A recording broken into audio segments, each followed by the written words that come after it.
নমস্কার, Meghnad news bulletin থেকে মেহেরা সঞ্জয়। আজকের প্রসঙ্গটা একটু খুব ডিপলি, যেটা হচ্ছে যে এই আজকে একটা বিষয় আপনারা সবাই দেখতে পাচ্ছেন তৃণমূল কংগ্রেসকে নিয়ে, যে আদি, নব্য, কালীঘাট, ঋতব্রত সব নিয়ে নানা রকম প্যাঁচ কষানো একটা জবরদস্ত একটা, মানে কি বলবো, যে যাত্রাপালা বলুন বা থিয়েটার বলুন বা একটা নতুন চিত্রনাট্য ফিল্মের জন্যে বা শর্ট ফিল্মের জন্যও হতে পারে, এটা বেশ জমে উঠেছে। তেমনই একটা বিষয় হচ্ছে যে এই বিজেপি দলটা নিয়ে হিন্দু মহাসভা গঠন হয়েছিল, এই অনেকগুলো ভাগ প্রতিঘাত হতে হতে তারপর কিন্তু ভারতীয় জনতা পার্টি এসছে। এই যে হিন্দু মহাসভা, এইসব যে গঠন,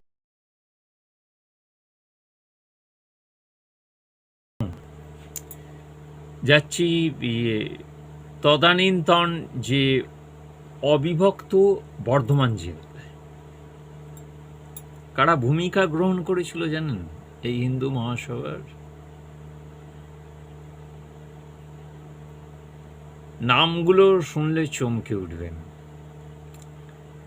এনসি চট্টোপাধ্যায়, বিদগ্ধ আইনজীবী তথা আমাদের প্রাক্তন লোকসভার মাননীয় স্পিকার প্রয়াত সোমনাথ চট্টোপাধ্যায়ের পিতা, অ্যাডভোকেট, স্বাধীনতা সংগ্রামী পূর্ণচন্দ্র চৌধুরী, যিনি আমার সম্পর্কে দাদু হন আর কি, মানে আমার মায়ের বাবা। তারপর হচ্ছেন দ্বারিকানাথ তিওয়ারি, মেহেদি বাগানের, যিনি, যার পুত্র ছিলেন প্রয়াত আজকালের বিদগ্ধ সাংবাদিক চন্দ্রকান্ত তেওয়ারি। এই এনসি চট্টোপাধ্যায়, পূর্ণচন্দ্র চৌধুরী, দ্বারিকানাথ তিওয়ারি প্রমুখ যেসব ইতিহাস ঘেঁটে পাওয়া গেছে, সেই ক্ষেত্রে এরা মূল ভূমিকা কিন্তু গ্রহণ করেছিলেন আজকের এই বিজেপিকে স্ট্যান্ড করানোর জন্য। একটা ঘটনার কথা বলছি আপনাদের। বিষয়টা হচ্ছে যে 2000 সম্ভবত 9 কি 10 হবে, তারিখটা একটু গোলমালে হয়ে যাচ্ছে, মানে সালটা। যাই হোক, যে আমি একটা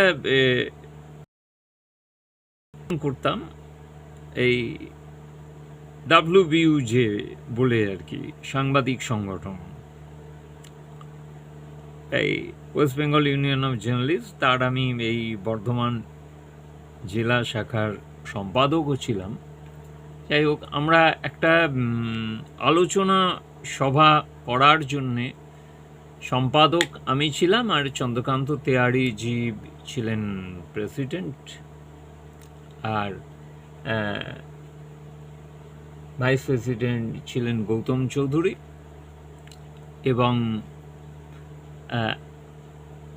আমরা ওই অনুষ্ঠানে এই সোমনাথ চট্টোপাধ্যায় মহাশয়কে টাউন হলের জন্য একটা আমন্ত্রণ জানাতে যাচ্ছি, এবং তার সঙ্গে আমাদের যাচ্ছেন যিনি মূল, মানে হোতা আর কি বলতে গেলে, যেটা হচ্ছেন যে সুভাষচন্দ্র বণিক মহাশয়।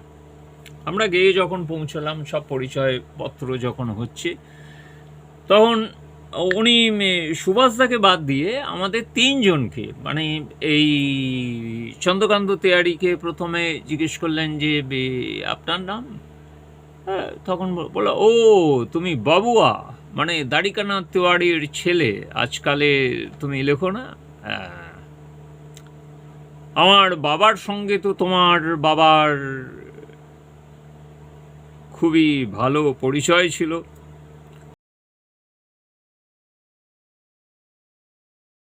কোর্স ছিল, ইত্যাদি ইত্যাদি। তারপর পালাইলো আমার।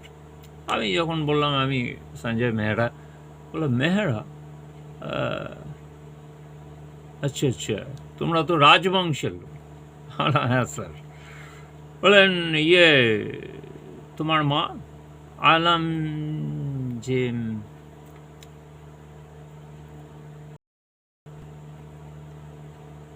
মা হচ্ছেন অনুরাধা চৌধুরী মেহরা। চৌধুরী, আচ্ছা আচ্ছা। কোথায় থাকো? আমি বললাম 1 নম্বর পাকমারাগুল, ওই সেনেস স্কুলের পেছনে।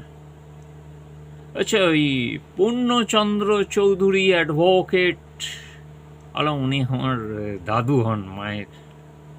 ওরে বাবা, আমার বাবার সঙ্গে তোমার দাদুর যে সম্পর্ক ছিল, যে সে তো বলারই নয়।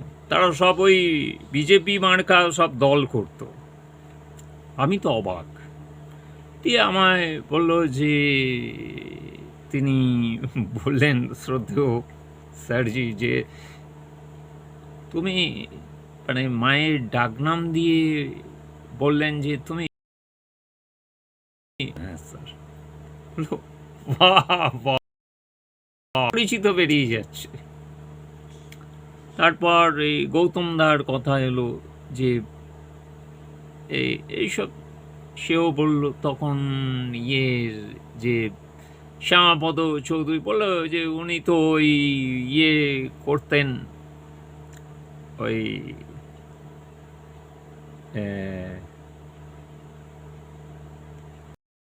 আন্দোলনের সঙ্গে জড়িত ছিলেন এবং মানে স্বাধীনতা সংগ্রামীও ছিলেন, ইত্যাদি ইত্যাদি এইসব কথাবার্তা হয়েছিল। সেই স্মৃতিগুলো এখনো মনে আছে, যেগুলো জানানোর যে এটা নিজের মানে জাহির করার বিষয় নয়। যেসব জিনিসগুলো পুরনো মানুষরা এগুলো স্মরণে রাখতেন, সেই সব মানুষজন মানে সেই সব মানুষদের সংখ্যা দিন কমে যাচ্ছে যারা ইতিহাসকে মনে রাখতেন।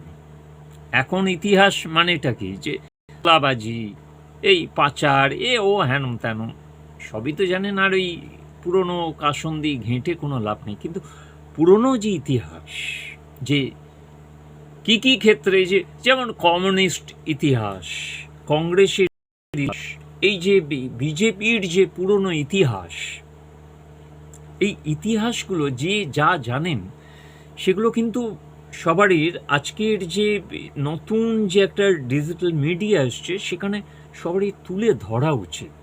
এতে যারা এসব নিয়ে আগামী দিনে মানে কি বলবো, যে পর্যালোচনা করবেন বা পড়াশোনা করবেন বা ডক্টরেট করার জন্যে থিসিস বানাবেন, তাদের এগুলো প্রয়োজন পড়বে।